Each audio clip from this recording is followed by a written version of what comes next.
Now, I may be biased with this build, but I promise you it comes from hours of playtime and tinkering. Hammer Titan has changed the way I play Destiny 2, and it just might be for the worse, but I'll touch on that in a bit.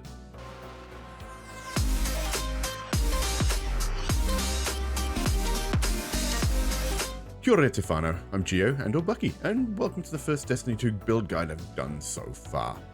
I'm sure many of you out there are familiar with how good Hammer Titan can be when it comes to damage and survivability, but I wanted to dive into this build in a little more detail and show you the way that I play it. I'll leave timestamps and chapters so that if there are any particular aspects of this build that you're most interested in, then feel free to skip around. I will of course ask that if you do find anything about this video entertaining or informative, use your Titan Hammer for good and hit that like button, maybe even subscribe if you're feeling particularly generous. However, just know that if all you want to do is watch, then it's quite okay with me. So how did this build change the way I play Destiny? Well, whenever I'm forced to, choose to, play a different subclass, or heaven forbid a different class altogether, I forget I'm not basically unkillable.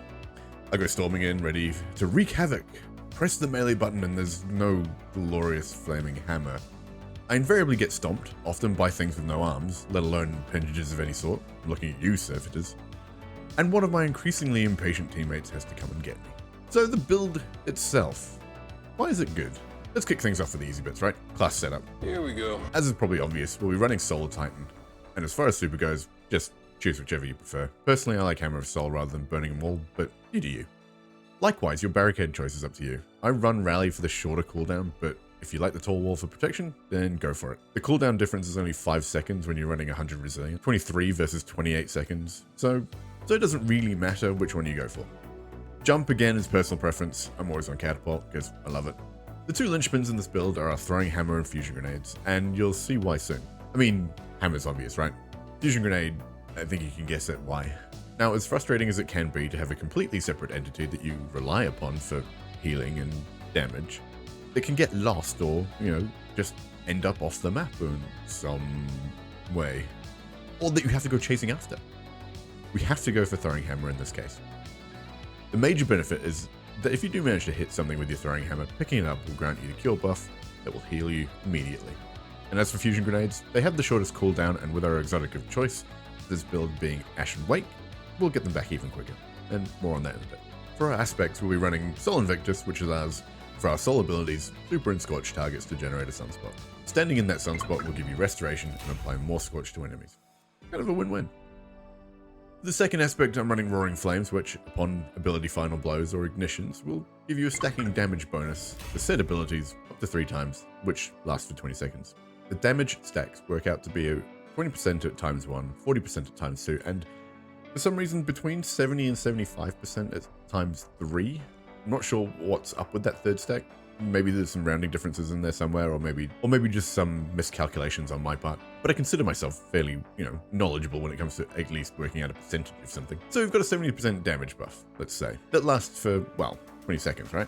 That's where it ends. No. Let's dive deeper and fill out a few of our fragment slots and make things even better. With our chosen aspects, we've got 4 fragment slots available. So let's start populating. Our first fragment is going to be Ember of Torches, so that our powered melees against enemies make both us and our teammates radiant. With Throwing Hammers, we're going to be doing damage, so we might as well find the extra bonuses, right?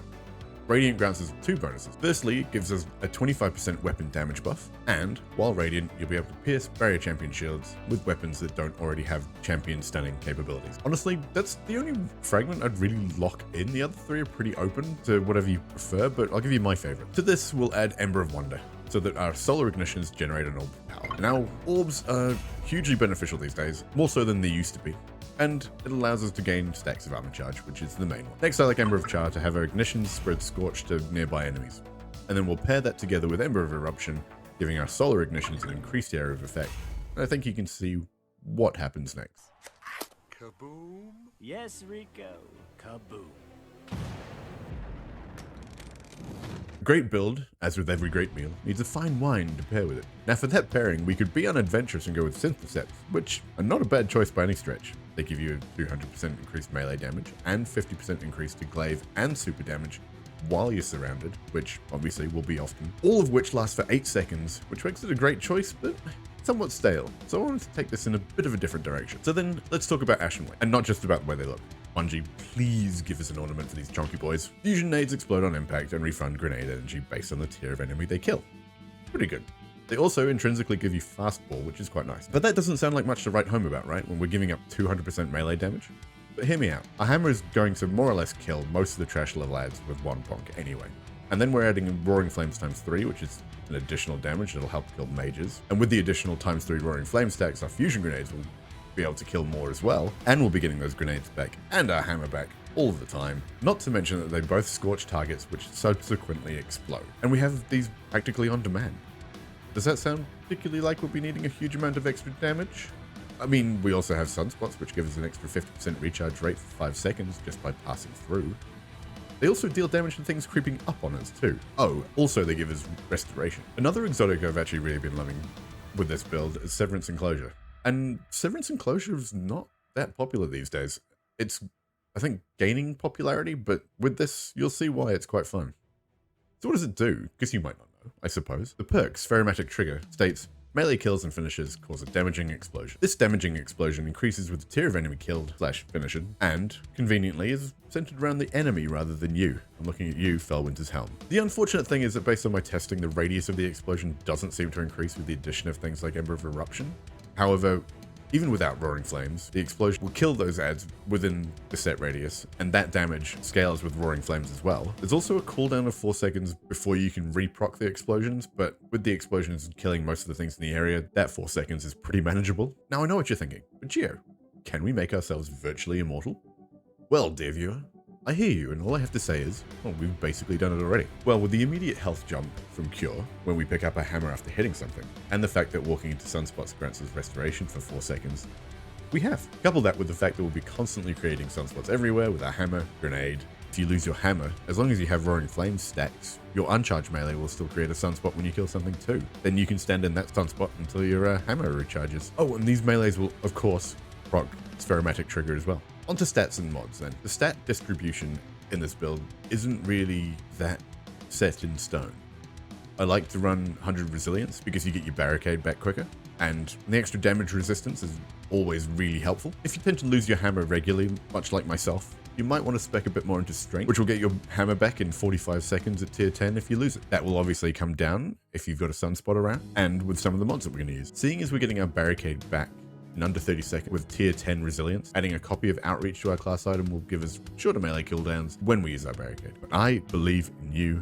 You're not going to lose it. Neither am I. We're going to be good. Keep those hammers close. Currently, I'm running 100 resilience with high strength and recovery, but go with the stat distribution that suits you. Onto the mods then. Start at the bottom for a change. I mostly trust myself, so on my class item, I'm putting a copy of Reaper, gives us a way to generate orbs, time dilation to extend our armor charge, but if you tend to lose your hammer a little more often, like I said, a copy or two of Outreach could be really helpful, seeing as we're getting our barricade back quickly anyway with our high resilience. On my legs, I'm usually running 2 surge mods for whatever typically heavy weapon I'm running, so at the moment I've got double void. However, you can choose to just run 1 surge mod and then put something on like Invigoration for the reduced melee cooldown on orb pickup. You know, is another way of getting a hammer back slightly quicker if you lose it. As far as chest goes, we have charged up so we can gain 1 extra stack of armor charge, and then any resistant reserve mods that you like for whatever type of content you're doing. If I'm in a raid, I'll typically put on a reserve mod for the heavy that I'm using, and something like Master Lost Sectors and GMs, I'll put on a resist mod for whatever the threat is on that particular one. As far as our main way of generating orbs goes, on my arms I've got a copy of Heavy Handed, which will generate an orb on melee kills. We'll be killing lots of things with melee blows, so we might as well have orb. I've also got Impact Induction and Bolstering Detonation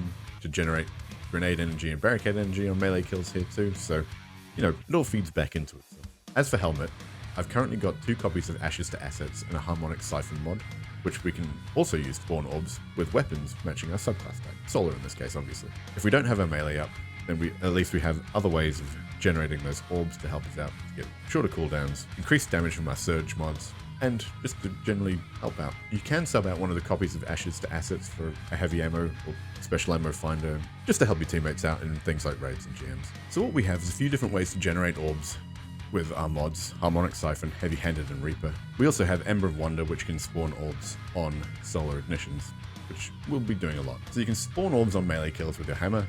If you lose your hammer, you should have a barricade available so you can pop that and kill something with any weapon and get an orb.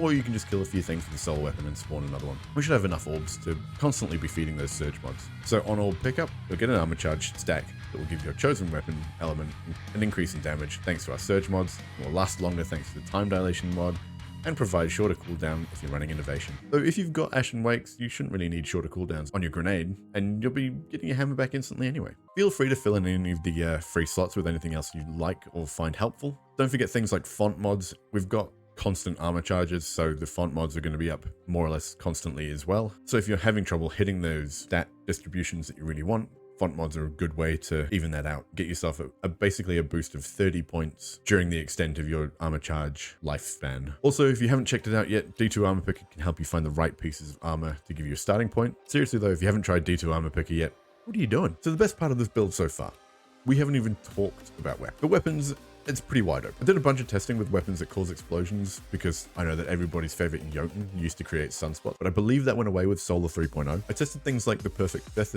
Explosion on Polaris Lance. I tested Sunshot, I tested Kikus, even things like Lord of Wolves and Skyburners, but still nothing. However, all the best weapons in the game are still great with this setup. Things like Witherhoard and Obelisk. Great kinetic legendaries with Osmosis as well. Things like Wishender, anything you need basically works well. Things with Incandescent are really helpful as well, so I often run my Callus Mini Tool. Waveframe GLs are always handy too. Same thing goes for heavy weapons as well. Basically anything you want that's high damage can help you out. Currently in Season 20, we have Volatile Flow as an artifact perk, which grants your Void weapons volatile rounds when you pick up an orb. So running a Void machine gun has been really great. Something like Tractor Cannon 2 is really fun. You're going to be up in enemies' faces anyway, so you might as well debuff them. With the Boop Cannon, you can just boop them and then bash them with a hammer. Always good fun. If you get any solar-based perks and later artifact, I imagine they'll work nicely too. We'll just have to check them out, and maybe we do an updated build then. So do you want the power of the sun in the palm of your hand?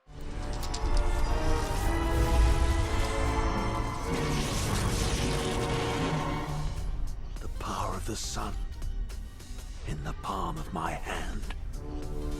Viro Grenade, then go with Ashen Wake. Do you want big boy boss damage? Then the ever useful Synthocepts are the chill way to deal extreme melee damage. But if you're feeling extra skilled, slap on some Worm Gods, and that'll buff the melee even more. Feel like something other than exotic arms? Why not try out Severance Enclosure? Something I didn't touch on with Path of Burning Step. These give your weapons a buff when defeating things with Solar, and it stacks up to 4 times, but only periodically. They're good, but a little unpredictable. And I think that unpredictability is the thing that kills it for me. The whole time writing this, I've been trying to come up with a name for the build. I'll probably put it in the thumbnail so you'll already know it by now. However, we'll be running Ashen Wakes mostly, so I'll go with Smash and Bake. How about that? Seeing as we'll be smashing things with a hammer, and they'll be burning up in our sunspots. Okay, no, that's it. Yeah, I'm running with that. Anyway, thanks for stopping by and checking out what is my very first Destiny 2 build guide. All the links will be in the description to both the loadout as well as my Twitch channel. Come by and see me eat some gross jelly beans. Make fun of me or just enjoy the show. Let me know how this goes for you and what other additions I could make. I really feel like there's going to be some hidden interactions somewhere that I haven't thought of yet, so I want to find out what they are. Anyway, I appreciate you being here and watching the video. I'm Gio, kia ata whai, ka kite anō. Be kind and I'll see you later.